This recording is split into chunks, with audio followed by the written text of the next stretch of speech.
So earlier today I did a what I eat in a day video, and I ate a bunch of soy in that video. Now, when I eat that amount once a week, which is what I usually do, because I don't do this daily, it makes me feel good.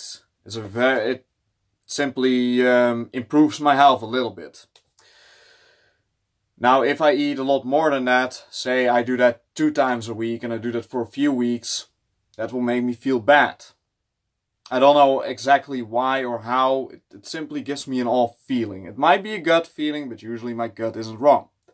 Now, otherwise, soy is a very good protein source. The protein in soy is as absorbable as the protein found in eggs. Which basically means that it can't be any more absorbable than it is.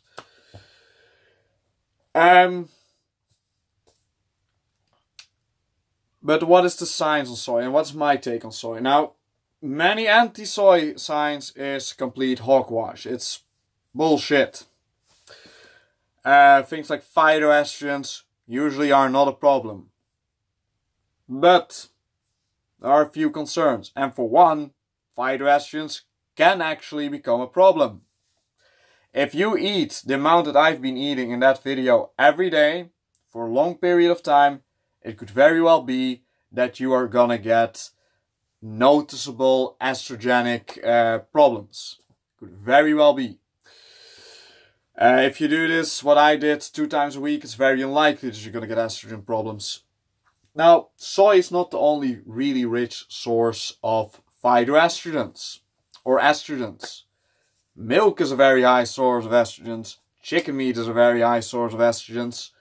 But flaxseed as well. And many vegans, people like Dr. Greger, they say, eat 2 tablespoons of flax seeds every day. Maybe don't do that. If you're really concerned about omega-3s, just make sure that you're not gonna get too much omega-6s.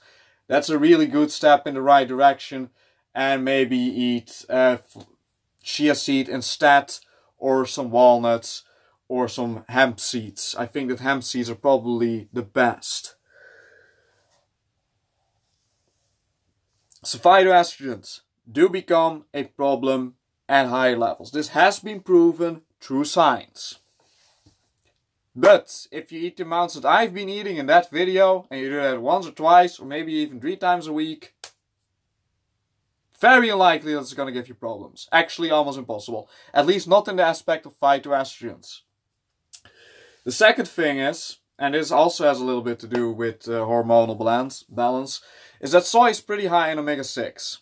It's really high in omega-6. I mean, in that block of tofu, I think that there's about 30 grams of omega-6.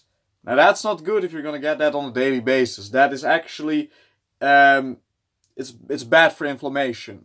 Now, soy itself, I believe, has been linked to many anti-inflammatory studies, but it has it definitely has a inflammatory aspect to it, which simply comes from the fact that it has so much omega-6. Omega-6, even in whole nuts and seeds, will always have some implications on your inflammation. Then again, these products also usually have a lot of compounds, phytonutrients in it, or nutrients in general, that will lower inflammation. But still, it is something to consider. Don't eat too much omega-6. Especially, like I said, if you already have to worry about omega-3s. Then third, and this is a concern at pretty much any amount, and it's about thyroid health. Soy contains, and this is actually the only real problem where there's a lot of studies to back up that it is actually a problem of soy.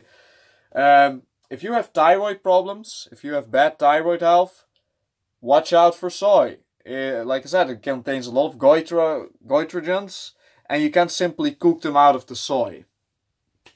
You can reduce them by cooking soy, but you can't get all the goitrogens out of it. Broccoli, cruciferous vegetables also contain goitrogens, but I believe not nearly as much as is found in soy.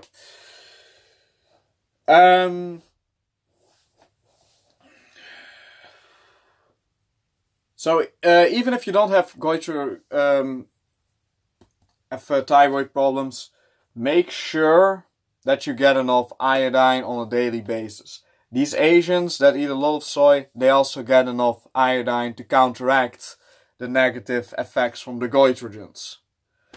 And that's really all there is to it. Soy is mostly harmless, but don't overdo it, as with any food.